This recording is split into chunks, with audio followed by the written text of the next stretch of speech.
بسم اللہ الرحمن الرحیم۔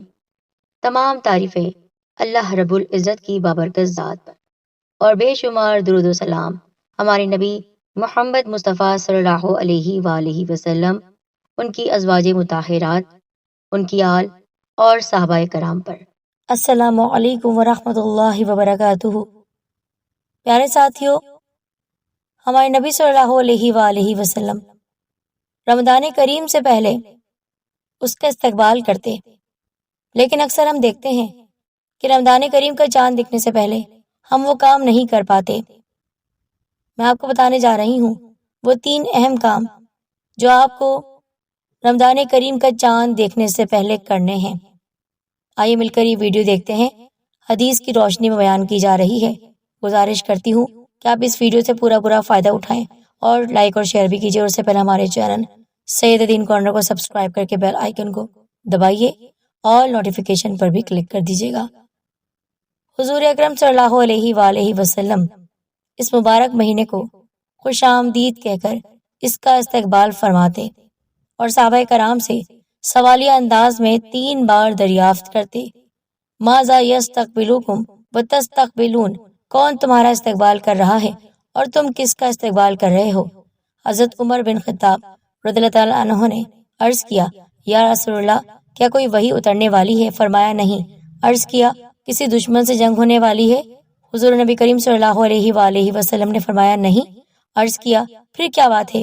آپ نے فرمایا، بے شک اللہ تعالیٰ ماہ رمضان کی پہلی رات ہی تمام اہل قبلہ کو بخش دیتا ہے۔ وہ کام جو ہمیں ضرور کرنے چاہیے رمضان کریم کے شروع ہونے سے پہلے۔ نمبر 1، دعا مانگنا۔ حضرت انس رضی اللہ تعالیٰ عنہ سے مروی ہے کہ جیسے ہی ماہ رجب کا چاند طلوع ہوتا تو آپ صلی اللہ علیہ وآلہ وسلم اللہ تعالیٰ کے حضور یہ دعا فرماتے، اللہم بارک لنا فی رجب و شعبان و بارک لنا فی رمضان، اے اللہ ہمارے لیے رجب، شعبان اور بالخصوص ماہ رمضان کو بابرکت بنا دے۔ نمبر 2، رمضان کریم سے پہلے شعبان کے روزے رکھنا۔ حضرت اسامہ بن زید رضی اللہ تعالیٰ عنہما روایت کرتے ہیں کہ میں نے عرض کیا، یا رسول اللہ صلی اللہ علیہ وآلہ وسلم، جس قدر آپ شعبان میں روزے رکھتے ہیں اس قدر میں نے آپ کو کسی اور مہینے میں روزے رکھتے ہوئے نہیں دیکھا۔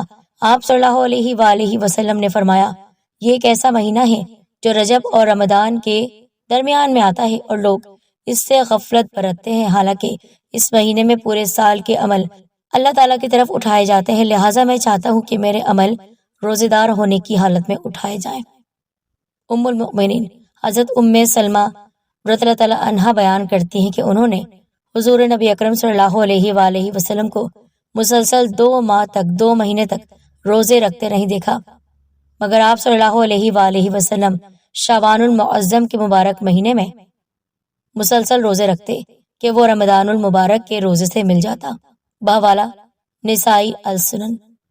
نمبر 3، رمضان کریم شروع ہونے سے پہلے صدقہ و خیرات کی کثرت کرنا۔ حضرت جابر رضی اللہ تعالیٰ عنہ سے مروی ہے، رسول اللہ صلی اللہ علیہ وآلہ وسلم نے ارشاد فرمایا، ہر نیکی صدقہ ہے، اور بندہ جو بھی چیز اپنی جان اور گھر والوں پر خرچ کرتا ہے اس پر بندے کے لیے صدقے کا ثواب لکھا جاتا ہے۔ یہ حدیث مبارک اپنے مضمون اور مفہوم کے اعتبار سے بہت بلندی رکھتی ہے، اور اس میں غریب سے غریب شخص کے لیے بھی صدقے کی بشارتیں ہیں، کیونکہ صدقہ جس طرح مال کے ذریعے ہوتا ہے ایسے ہی نیکی کے کاموں کے ذریعے بھی ہوتا ہے، یعنی صدقے کا ثواب اسے مل جاتا ہے۔ ہر نیکی صدقہ ہے، یعنی جو بھی اچھا کام کرے گا تو اس کا ثواب مال صدقہ کرنے کے ثواب کی مثل ہے۔ تو رمضان کریم شروع ہونے سے پہلے آپ ان 3 باتوں کا بہت خیال رکھیں۔ یہ وہ کام ہیں جو ہم نہیں کرتے اور ہمیں کرنے چاہیے تاکہ ہم ثواب دارین کا حصہ بن جائیں۔ اس ویڈیو کو اچھی اور سچی نیت کے ساتھ ضرور شیئر کیجیے گا۔